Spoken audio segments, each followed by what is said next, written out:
नमस्कार। प्रस्तुत है आज का चिंतन। यह परिवर्तन का महान पर्व है। तमिश्रा के पलायन और दिनमान के ऊर्जा विस्तार का यह मध्यवर्ती प्रभात है। युग संधि के वर्षों में मनुष्य जाति के भविष्य में असाधारण उलट पुलट होने जा रही है।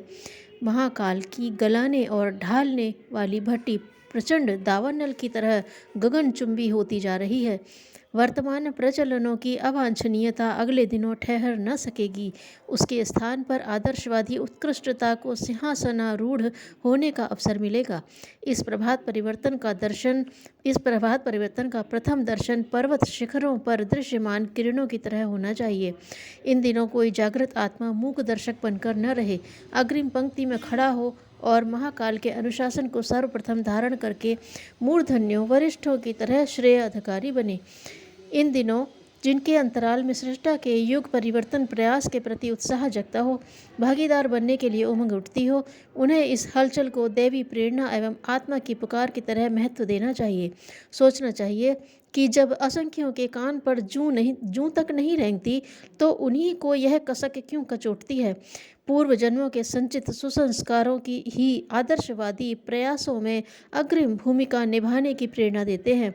पिछले अभ्यास एवं अनुभव ही परमार्थ प्रयोजनों का उत्तरदायित्व कंधों पर उठाने का साहस प्रदान करते हैं।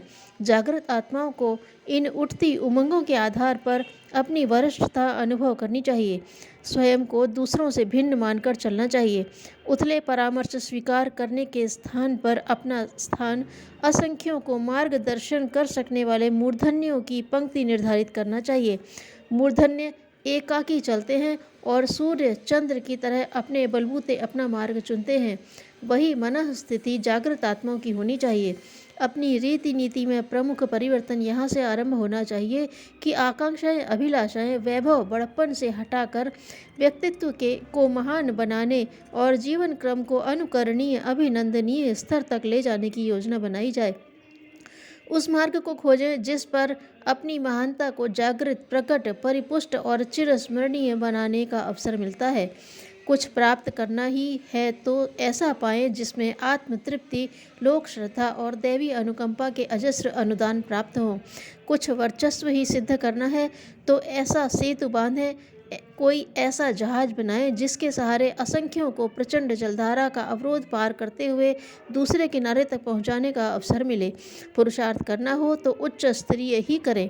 वैभव उपार्जित करना हो तो ऐसा कमाएं जो न केवल अपने वरन दूसरों के भी काम आए। शूरवीर बधिकों और कसाईयों को नहीं कहते। योद्धा वे हैं जो निर्बलों को अनीति से बचाने में अपनी छाती अड़ा सकें। बड़प्पन न संचय में है न उपभोग में। ठाट बाट बनाने में नाटक वाले अधिक कुशल होते हैं। खजांची आए दिन लाखों के वारे न्यारे करते रहते हैं, सर्प खजाने पर बैठे रहते हैं। लोगों का ध्यान आकर्षित करने में तो सड़क पर घूमने वाले पागल भी सफल हैं। इन बचकानी हरकतों को कोई विचारशील न अपनाए। सोचें कि बड़प्पन एक दृष्टिकोण है जिसमें सदा ऊंचा उठने, आगे बढ़ने, रास्ता बनाने, जो श्रेष्ठ है उसी को अपनाने की उमंग उठती और हिम्मत बंधती है। राजहंसों की रीति नीति यही है। वे निजी जीवन में मोती चुगते हैं, नीर क्षीर विवेक को अपनाए रहते हैं और सब कुछ करने की योजना बनाते हैं तो समुद्र पार तक उड़ जाने में माँ गायत्री, ब्रह्मा जी जैसे देवाधिदेवों को अपनी पीठ पर लदे रहने की विशिष्टता प्रदान करते हैं। प्रज्ञापुत्रों का चिंतन और चरित्र ऐसा ही होना चाहिए। उनकी उमंगों में, आकांक्षाओं में, गतिविधियों में, विभूतियों में, प्रशंसाओं में कुछ ऐसी विशेषता होनी चाहिए जिससे दूसरों को प्रेरणा मिले। दीपक की तरह प्रकाशवान रहने और वातावरण में आलोक भरे रहने का गौरव कम नहीं है। भले ही इसमें संचित संपदा चुकती हो, भले ही जलन सहनी पड़ती हो। ओलों का अनुकरण न किया जाए जो बादलों पर घूमते हैं।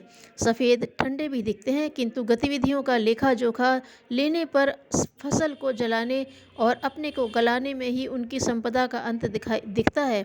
ध्वंस तो माचिस भी कर सकती है, कांटा भी प्राणघातक हो सकता है। अपना पराक्रम बुहारी जैसा, सूप जैसा, साबुन जैसा, कपास जैसा सृजनात्मक रहे तो क्या हर्ज है। घास जैसे उगें, हरी तिमा बिखेरें और दूसरों के काम आए तो यह उपक्रम भी बुरा नहीं है। उनकी नकल न करें जिन्होंने अनीतिपूर्वक कमाया और दुर्व्यसनों में उड़ाया।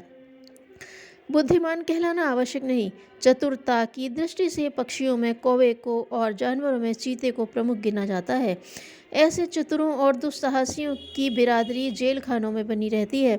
ओछों की नकल न करें। व्यक्तित्व की दृष्टि से बचकाने, लालची, उद्धत, उच्छृंखल लोग अपने मार्गदर्शक न बने।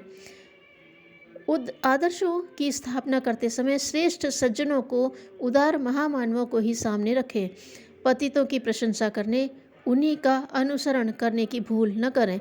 सस्ती उपलब्धियां कमाने में प्रायः धूर्तता को ही सफलता मिलती है, पर स्मरण रखा जाए कि वह उपार्जन बहुत महंगा पड़ता है।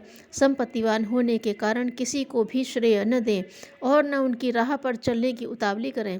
इसमें जोखिम ही जोखिम है।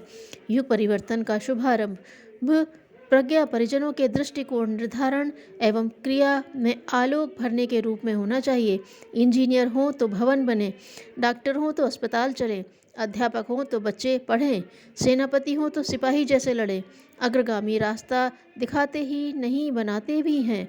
यदि वह सही दिशा में जाता होगा और सीधा होगा तो उस पर चलने वाली भीड़ की कमी न रहेगी। कठिनाई तो आरंभ में होती है।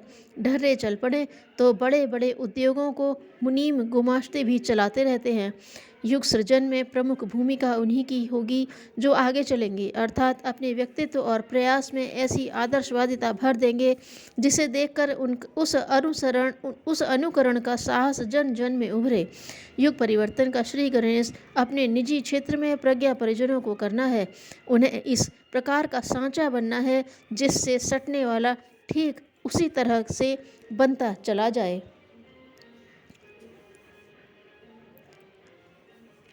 एक यहूदी अनपढ़ था और ग्रामीण भी। प्रायश्चित पर्व पर सबकी प्रार्थना करते देखकर वहीं बैठ गया और वर्णमाला के अक्षरों का ही पाठ करता हुआ भावना करने लगा। हे प्रभु, मुझे तो कोई मंत्र याद नहीं, इन अक्षरों को जोड़कर तुम ही मंत्र बना लेना। मैं तो आपका दास हूँ, पूजा के लिए नए भाव कहाँ से लाऊं। जब तक दूसरे लोग प्रार्थना करते रहे वह ऐसे ही भगवान का ध्यान करता रहा। सायंकाल जब वह सामूहिक प्रार्थना में सम्मिलित हुए तो धर्मगुरु रवि ने उस ग्रामीण को भक्तों की अग्र पंक्ति में रखा। यह देखकर उनके सभी साथियों ने आपत्ति की, श्रीमान जी, इसे तो मंत्र भी अच्छी तरह याद नहीं।